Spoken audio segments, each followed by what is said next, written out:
Selamat siang untuk kita semua.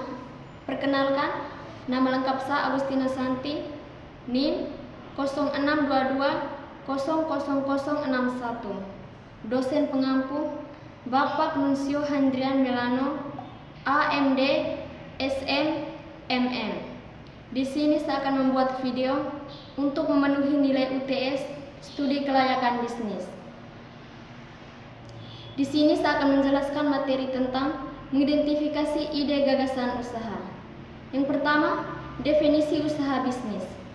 Usaha atau bisnis adalah sebuah bisnis yang menghasilkan keuntungan tertentu yang dijalankan dengan modal yang digunakan untuk membuat usaha.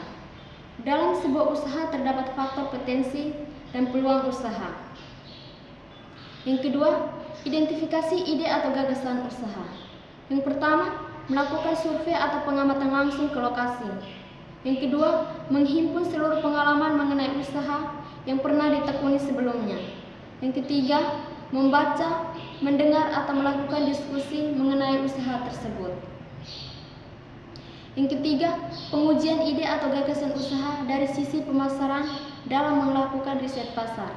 Yang pertama, seberapa besar potensi pasar bisnis yang akan kita masuki. Yang kedua, siapa saja pesaingnya, seberapa besar pertumbuhan pasarnya. Yang ketiga, bagaimana gambaran persaingan pasar. Yang keempat, kebutuhan pasar terhadap produk atau jasa.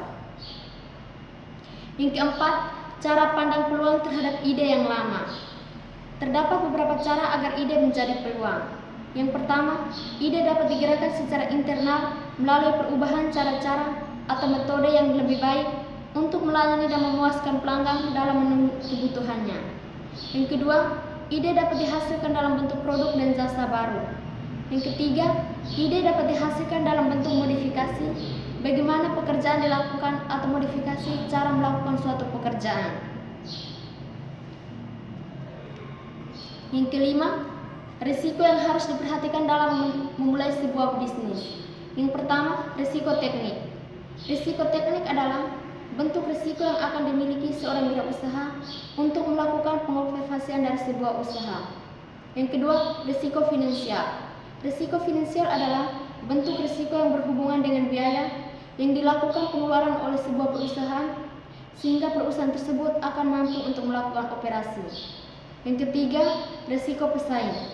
Risiko pesaing adalah risiko yang muncul dari ketidakpastian yang diciptakan oleh kehadiran para pesaing dengan strategi mereka masing-masing. Yang keenam, tujuan analisis usaha. Tujuan dari sebuah analisis usaha adalah mengidentifikasi kebutuhan bisnis dan menentukan solusi untuk masalah bisnis. Analisis juga berfungsi sebagai pengusaha untuk mengambil keputusan tentang usahanya. Yang ketujuh, faktor penyebab kegagalan dalam memilih peluang bisnis. Yang pertama, kurangnya objektivitas. Yang kedua, kurangnya kedekatan dengan pasar. Yang ketiga, pemahaman kebutuhan teknis yang tidak memadai. Yang empat, diabadikannya kebutuhan finansial. Yang kelima, kurangi diferensi produk. Yang keenam, kurangnya pemahaman masalah-masalah hukum yang tidak memadai. Baik, sekian penjelasan dari saya. Selamat siang.